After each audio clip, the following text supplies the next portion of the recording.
Good morning students. हमारा chapter हम continue कर रहे हैं मधुर भाषण, जिसका फर्स्ट पार्ट जो था वो हम ऑलरेडी कर चुके हैं। तो आज हम शुरू करेंगे इस चैप्टर को यहाँ से।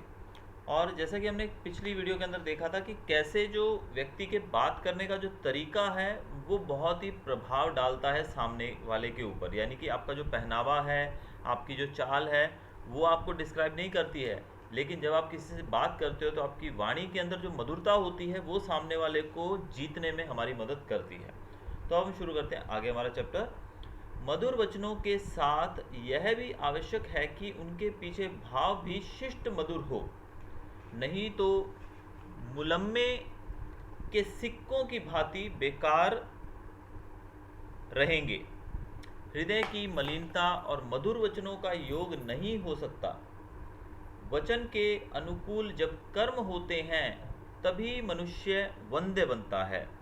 तो यहाँ पर जो लेखक हैं वो हमें बताना चाहते हैं कि मधुर वचन जो हैं उनके पीछे हमारा जो भाव है वो भी शिष्ट होना चाहिए, एकदम सही होना चाहिए। यानी कि जो भी चीज़ें हम बोल रहे हैं, सिर्फ ये नहीं है। कुछ लोग क्या होते हैं कि दो तरीके से बात करते हैं, यानी कि बोलते बहुत अच्छा हैं लेकिन पीछे से वो बोलते हैं ना कि दो मुंह वाली छुरी होती हैं, कि बहुत प्यार से वो लोग काटते हैं सामने वाले को। सामने बहुत अच्छा बोलेंगे लेकिन पीछे उनके मन के अंदर जो भाव होता है वो बहुत ही मतलब ख़राब होता है। उनका मतलब जो मन के अंदर की बात है वो बहुत ही ख़राब होती है, लेकिन सामने वो बोलते बहुत अच्छी बातें हैं। तो ऐसा नहीं होना चाहिए।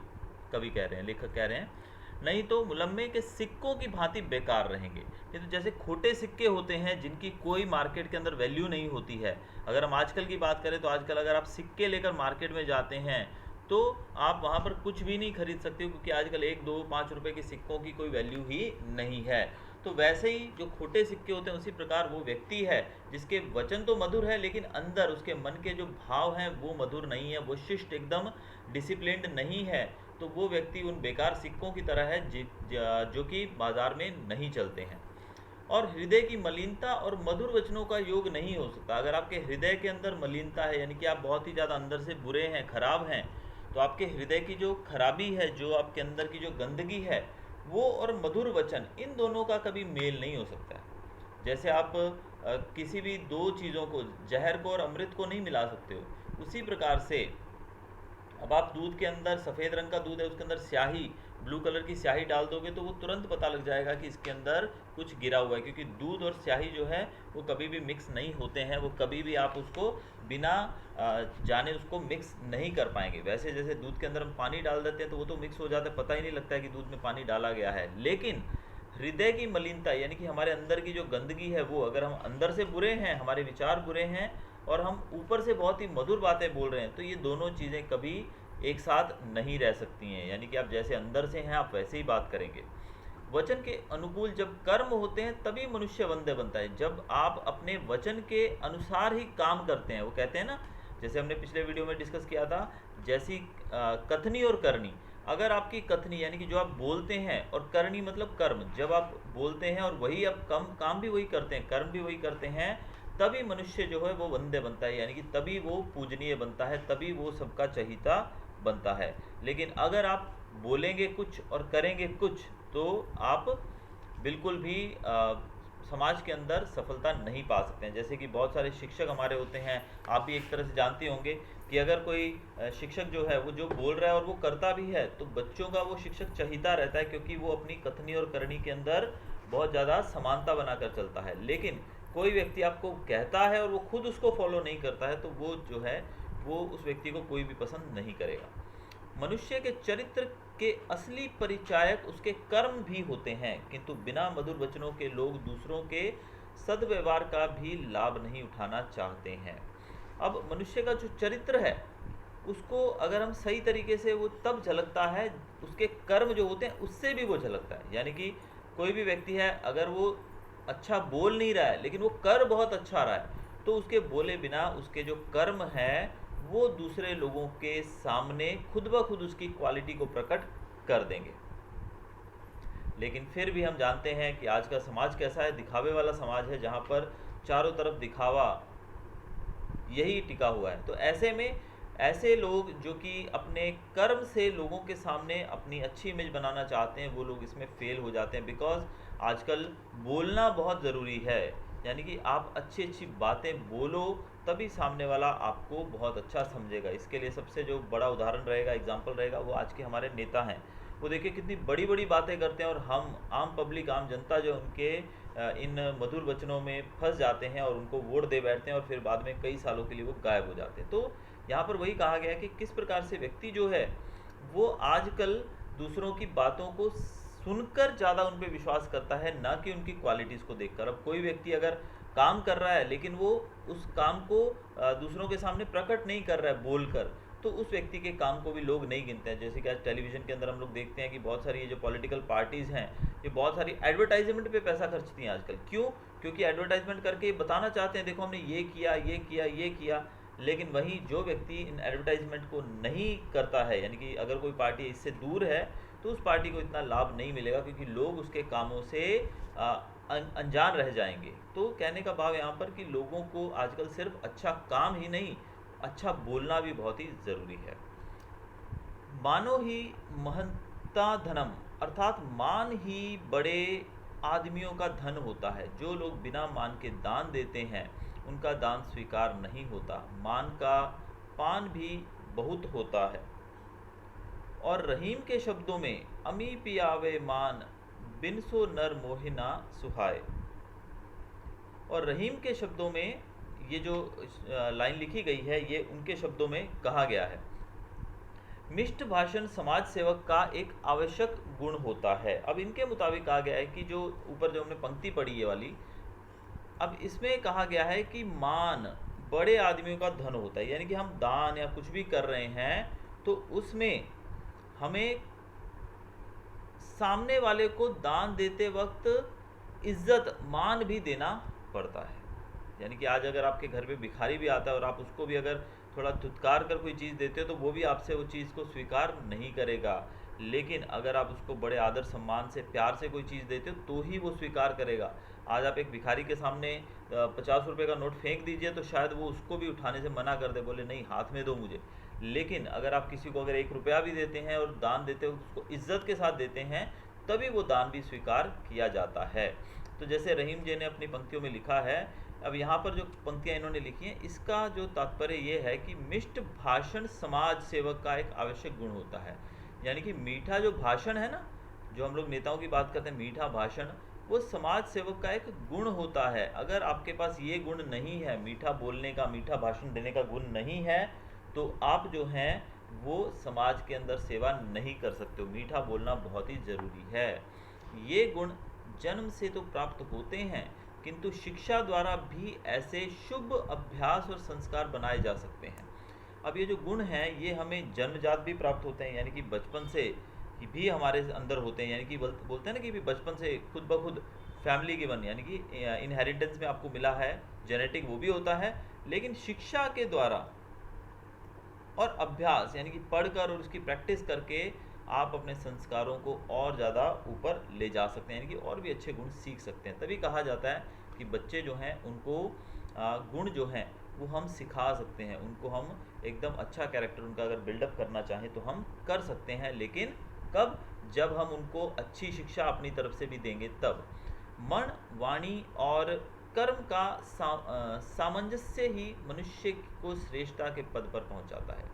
आपका मन एकदम साफ होना चाहिए, आपकी वाणी के अंदर मधुरता होनी चाहिए, और आपका कर्म जो है वो एकदम अच्छा होना चाहिए। यानी कि आपके कर्म जो है आपकी वाणी के अनुसार ही होने चाहिए। इन तीनों का मिक्सचर, सामंजस्य का मतलब इनका मिक्सचर जो है वो मनुष्य को श्रेष्ठता के पद पर पहुंचाता है। यानी कि अगर कोई मनुष्य इन तीनों चीज़ों का मिश्रण अपने अंदर उतार ले, तो वो श्रेष्ठ मनुष्य बन सकता है। फिर भी वचनों का विशेष महत्व है, क्योंकि एक कटु वचन सारे किए धरे पर पानी फेर सकता है। लेकिन वचन जो है, कहा गया है कि अगर आप एक कटु वचन बोल देते हैं, कटु वचन मतलब एक भी आप कर्कश, कठोर शब्द का, बुरी वाणी का प्रयोग कर लेते हैं, तो सारे का सारा जो किया कराया है उस पर पानी फिर जाता है। यानी कि आपके जो मित्र हैं, आप भले किसी की कितनी भी मदद कर दो, कुछ भी कर दो उनके लिए, लेकिन अगर आप एक बार उनको कोई ख़राब बात कह देंगे, तो वो बात ऐसी होगी जो आपके पुराने, जो आपके अच्छे कर्म हैं उनके ऊपर भी पानी फेर देगी। यद्यपि यह ठीक है कि दुधारू गाय की 2 लातें भी सहन की जाती हैं, फिर भी दूसरे के साथ स्वाभिमान का हनन कर उसके साथ उपकार करना कोई महत्व नहीं रखता। वाणी की मधुरता के साथ विनयपूर्वक व्यवहार की भी आवश्यकता है। विनयपूर्ण व्यवहार ही शिष्टाचार है। शिष्टाचार का अर्थ लोग दिखावा या तकल्लुफ़ करते हैं, लेकिन वास्तव में उसका अर्थ है सज्जनोचित व्यवहार। मधुर भाषण के साथ इसका भी मूल्य है। इनके द्वारा मनुष्य की शिक्षा, दीक्षा और कुल की परंपरा और मर्यादा का परिचय मिलता है। तो जिस प्रकार से कोई व्यक्ति, जैसे कि आपके पास एक गाय है और वो दूध देती है, बहुत अच्छा दूध देती है और ज़्यादा दूध देती है, तो अगर वो गाय आपको 2 लातें भी मार देगी तो भी आपको सहन करनी पड़ेंगी, क्योंकि वो आपको बदले में क्या दे रही है? दूध दे रही है। तो वैसे ही कभी कभी हम अपना स्वाभिमान खोकर भी दूसरे वाले का उपकार जो है उसको मान लेते हैं। कभी कभी हमें इस तरह का मतलब जो कॉम्प्रोमाइज़ है वो भी करना पड़ता है, लेकिन इसके बावजूद जो वाणी की मधुरता है उसके साथ साथ आपके व्यवहार के अंदर विनम्रता भी होनी बहुत ज़रूरी है। यानी कि अगर आप सिर्फ मीठा बोलते हैं और आपका व्यवहार बहुत ही कर्कश है, बहुत ही कठोर है, तो वो नहीं चलेगा। आज के युग में लोग जो हैं वाणी की मधुरता के साथ साथ आपका जो व्यवहार है वो किस प्रकार का है वो भी बहुत ज़्यादा महत्व रखता है लोगों के लिए। और वास्तव में लोग ऐसा समझते हैं कि भाई शिष्टाचार मतलब लोगों के सामने मैनर्स, मतलब वो दिखाने वाले होते हैं। वो बस सामने वाले जो गेस्ट आता है घर में उसके सामने हम अच्छी अच्छी बातें करते हैं, हम अच्छा बोलते हैं, हमारे बच्चे जो हैं बहुत अच्छे से पेश आते हैं, यही है शिष्टाचार। लेकिन एक्चुअल में दिस इज़ नॉट शिष्टाचार। शिष्टाचार का मतलब होता है सज्जनोचित व्यवहार। मतलब आपका व्यवहार जो बताता है कि आप एक सज्जन व्यक्ति हैं, यानी कि आप बहुत ही समझदार, बहुत ही ज़्यादा एक शिष्ट किस्म के इंसान हैं। वो व्यवहार आपका आपकी एक पूरी इमेज प्रकट करता है। और ये सिर्फ आपकी इमेज नहीं, इस आपका जो व्यवहार है, सामने वाले के साथ आप कैसा व्यवहार करते हैं, कैसी वाणी बोलते हैं, आप अंदर से विनम्र हैं कि नहीं, ये सब चीज़ें मिलकर सामने वाले को ये जजमेंट देती हैं कि आपकी शिक्षा दीक्षा कहाँ हुई है, कैसी हुई है। यानी कि एक अच्छे स्कूल के अंदर एक अच्छे वातावरण में रहा हुआ जो छात्र है वो जो है वो बहुत ही शिष्ट होगा, बहुत ही ज़्यादा डिसिप्लिन्ड होगा, बहुत ही ज़्यादा रिस्पेक्टफुल होगा, बहुत ही ज़्यादा डाउन टू अर्थ यानी कि बहुत ही ज़्यादा विनम्र होगा। तो ये सब चीज़ें पता लग जाती हैं जब आप कौन सी एजुकेशनल इंस्टीट्यूशन से आपने पढ़ाई की है, वो सब चीज़ें आपके व्यवहार से पता चल जाती है। फिर आपकी कुल की परंपरा, यानी कि आप किस कुल से आए हैं, आपके परिवार के बारे में भी पूरी जानकारी सामने वाला ले लेता है आपके व्यवहार से। तो कभी भी जब आप दूसरों के साथ अच्छा व्यवहार करें, आपकी वाणी अच्छी वाणी का उपयोग करें, तो ये मत सोचिएगा कि ये सिर्फ आपको ही प्रेजेंट कर रहा है सामने वाले के सामने। आप जो बोल रहे हैं, जो आप कर रहे हैं, जैसा आप बिहेव कर रहे हैं, वो सब आपकी एजुकेशन के साथ साथ आपके घर परिवार, आपके कुल की पूरी जो जानकारी है, पूरी जो इमेज है, वो सामने वाले के सामने रख देता है। तो इसलिए दिखावा करने का ही सिर्फ अर्थ नहीं है, हमें अंदर से भी अच्छा बनना होगा, अच्छा बोलना होगा और अच्छा करना भी होगा। तो पूरे परिवार, हमारे पूरे कुल, हमारी जो पूरी पीढ़ी है, उसकी पूरी जो जिम्मेदारी है वो हमारे आचरण के ऊपर, हमारे व्यवहार के ऊपर रहती है। शिष्टाचार वाणी का भी होता है और व्यवहार का भी। वाणी के शिष्टाचार में अपनों से बड़ों को आप कहना, आप क्या कहते हैं के स्थान पर आपकी क्या आज्ञा है, आदि वाक्य अधिक वांछनीय समझे जाते हैं।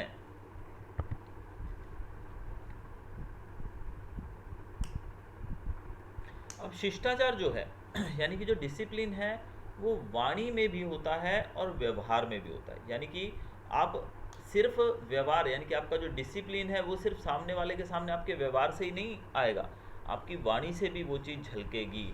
जैसे कि जब हम बड़ों से बात करते हैं तो हम कहते हैं आप क्या कहते हैं। अब ये चीज़ तो अच्छी है, हमने देखा कि सामने वाले को हमने आप कहकर बोला, तो ये बहुत ही अच्छा डिसिप्लिन है। लेकिन इसके स्थान पर अगर हम ये कहें आपकी क्या आज्ञा है, तो ये और ज़्यादा पसंद किया जाएगा। वांछनीय का मतलब होता है और ज़्यादा पसंद करना, और ज़्यादा चाहना। तो अगर आप किसी व्यक्ति को, किसी के सामने आप ये बात कहते हैं कि आप क्या कहते हैं, तो आप एक डिसिप्लिन पर्सन माने जाएंगे, आपकी इमेज अच्छी बनेगी। लेकिन अगर आप कहते हैं कि आपकी क्या आज्ञा है, तो ये और ज़्यादा पसंद किया जाएगा और आपकी इमेज और उभर कर आएगी। ऑल्दो ऐसी चीज़ों का यूज़ हम आजकल के टाइम पे नहीं करते हैं, it looks like very Orthodox. और ये अगर हम ऐसी बातें करें तो मेरे ख्याल से हमको लोग महाभारत युग में, रामायण युग में वापस भेज देंगे।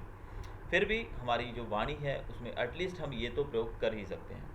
किसी काम को कराने के लिए कृपया शब्द का प्रयोग शिष्टता का परिचायक होता है।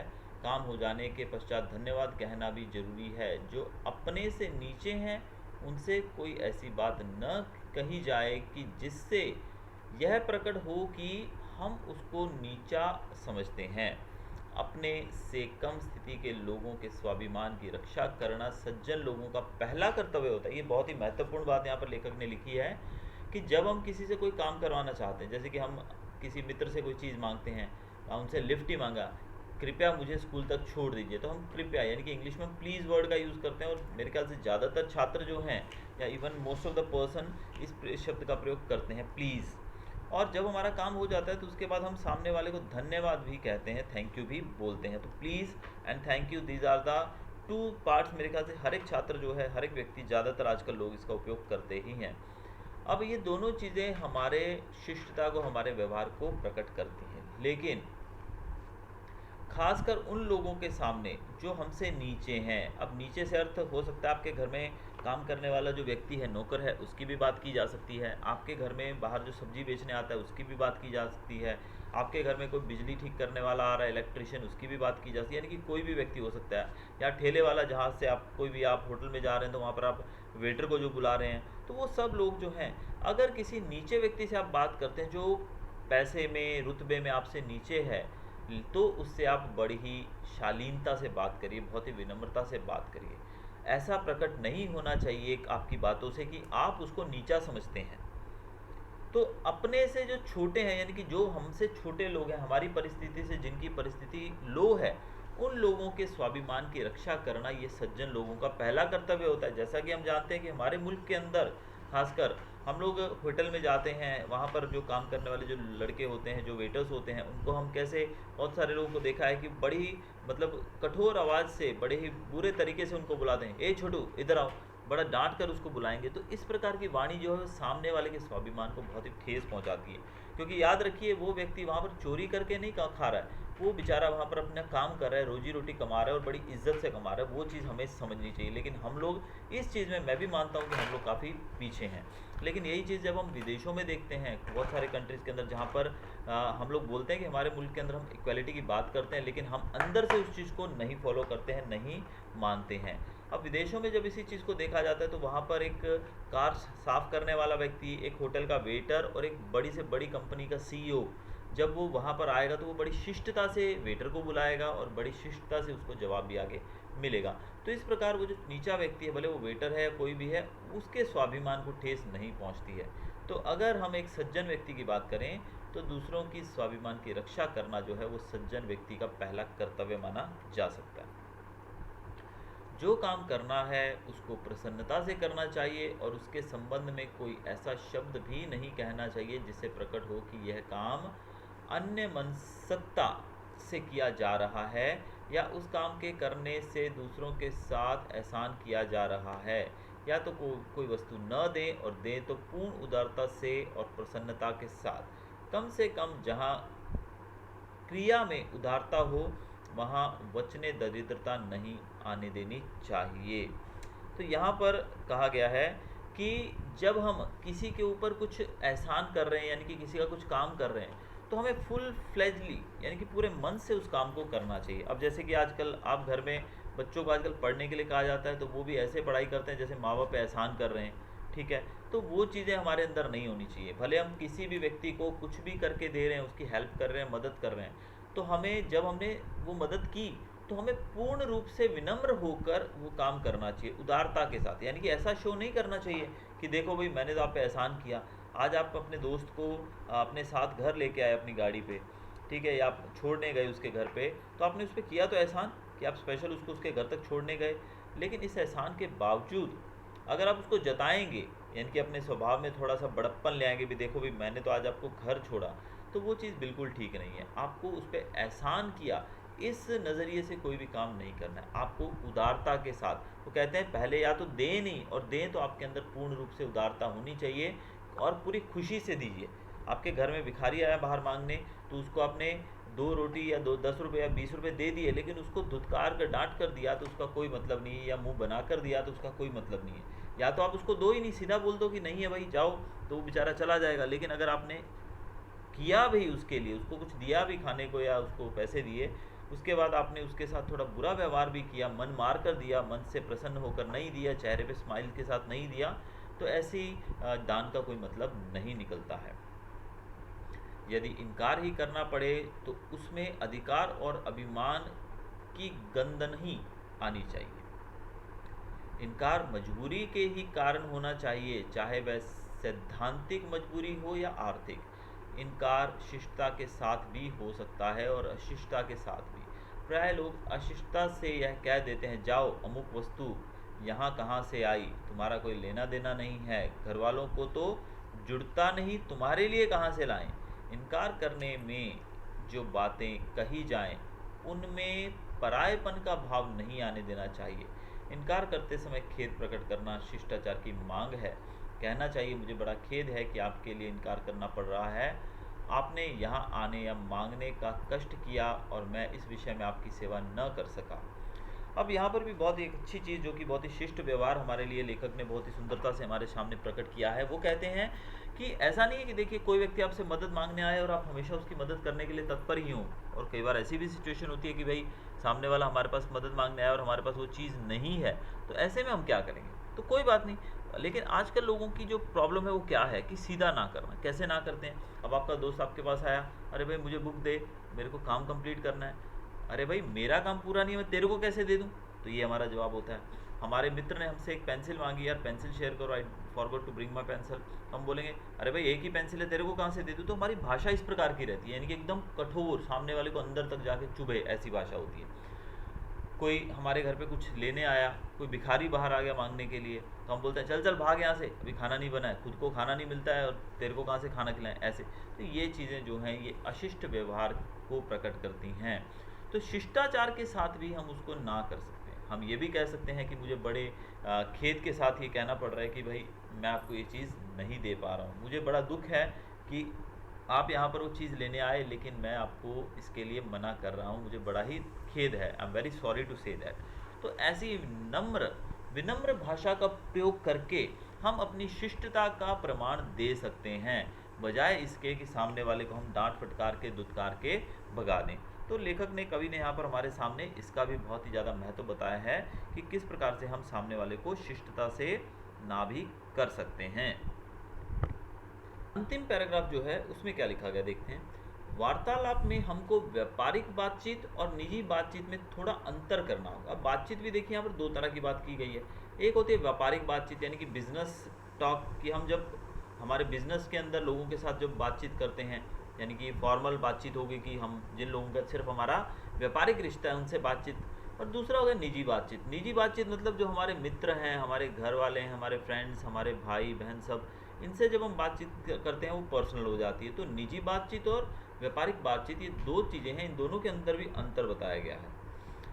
व्यापारिक बातचीत भी अशिष्ट नहीं होनी चाहिए, किंतु वह नपी तुली हो सकती है। अब जब आप व्यापारिक बातचीत करते हो, अब हम बिजनेस के लिए किससे बात कर रहे हैं, तो वो तो भाई हमारा बिजनेस, सामने वाला हमसे और दाम कम करवाता जा रहा है किसी भी चीज़ का, और हम उसको उस समय एकदम कठोर जवाब देने की बजाय बड़े प्यार से भी बोल सकते हैं। यानी कि हमारी जो भाषा है, अगर हम बात करें बिजनेस लैंग्वेज की, व्यापारिक भाषा की, तो वो भी शिष्ट हो सकती है और नपी तुली हो सकती है, यानी कि उसमें भी आप हार्श लैंग्वेज का यूज़ न करें तो बेहतर होगा। निजी संबंध की बातचीत में आत्मीयता का अभाव नहीं रहना चाहिए और थोड़ा सा कष्ट उठाकर बात को पूरी तौर से समझा देना अपना कर्तव्य हो जाता है। और जब हम निजी बातचीत की बात करते हैं, जब हम अपने भाई बहनों से, अपने माता पिता से, अपने मित्रों से बात करते हैं, तो हमें दिल खोल के एकदम बोले कि अंदर से बातचीत करनी चाहिए, दिल खोलकर, जिसमें कोई भी छुपी हुई चीज़ नहीं होनी चाहिए। तो उस समय आपको पूरा, आपका ये एक जिम्मेदारी बनती है कि बात जो है वो सामने वाले को पूरे तरीके से समझा दें हम। ये बहुत ही ज़रूरी है, यानी कि ऐसी कोई बातचीत नहीं होनी चाहिए कि भाई सामने वाले को आधी समझ आई आधी नहीं आई, और बस मतलब ऐसी चीज़ों से फिर मनमुटाव पैदा हो जाता है। अगर बात क्लियर नहीं होगी तो बहुत ज़्यादा, वो बोलते हैं ना, कन्फ्यूजन क्रिएट होगा, जिससे संबंध बिगड़ सकते हैं।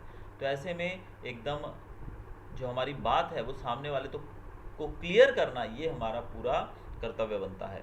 कुछ लोग सबके साथ निजी संबंध की तरह ही वार्तालाप करते हैं, यह बुरा नहीं है, किंतु बात उतनी ही कही जाए जितनी निभाई जा सके तो अच्छा है। अब लेखक ने अंतिम वाक्य के अंदर बहुत ही सुंदरता से बताया है कि कुछ लोग जो होते हैं वो सबके साथ ही निजी तरह से वार्तालाप करते हैं। निजी मतलब पर्सनली बोलो तो, भले वो कोई बिजनेस पार्टनर है, बिजनेस फ्रेंड है, बिजनेस करने वाला व्यक्ति है हमारे साथ, लेकिन उसके साथ रिलेशनशिप ऐसा बना लेते हैं कि उससे बातचीत करते वक्त एकदम निजी, एकदम पर्सनल, मतलब घर की तरह बातचीत करते हैं। तो ये गलत नहीं है, क्योंकि हम सबको अगर अपना समझते हैं तो कोई गलत नहीं है उसमें। लेकिन यहाँ पर लेखक ने ये भी कहा है कि ये भले ये गलत नहीं है, लेकिन बात उतनी ही की जाए जितनी निभाई जा सके तो बेहतर है। यानी कि जब आप सबके साथ अगर पर्सनल बात करोगे तो सब आपके मित्र हो गए, तो फिर आप सबके साथ वो रिलेशन तो नहीं फॉर्म कर सकते हो ना बच्चों। हम हर एक व्यक्ति के साथ रिलेशन फॉर्म नहीं कर सकते हैं, हर एक व्यक्ति के साथ एक ही जैसा रिलेशन नहीं फॉर्म कर सकते हैं। हमारे जो सामाजिक प्राणी हैं हम लोग, तो हमारे जो रिलेशनशिप्स हैं, कहीं पर हम बिजनेस के कारण बातचीत करते हैं, कहीं हम लोग फैमिली है, तो फैमिली और बिजनेस जो वो दोनों कभी भी एक साथ नहीं आ सकते हैं। तो ऐसे में लेखक कहते हैं कि बात उतनी ही कही जाए जितनी आप निभा सकें तो बेहतर होगा। ये पाठ लिखा है बाबू गुलाब राय ने, और बहुत ही अच्छे तरीके से इस पाठ के अंत में हम बात करेंगे इसके सार की, हमें पता क्या लगा। अब पूरा पाठ हमने पढ़ लिया, ऑल्दो इसमें बहुत बड़ी बड़ी बातें कही गई हैं जो मेरे ख्याल से ज़्यादातर हमारे ऊपर से ही गई होंगी, लेकिन फिर भी अंत में मैं कहना चाहूँगा कि इसमें टोटली एक अच्छे व्यवहार के ऊपर जोर दिया गया है।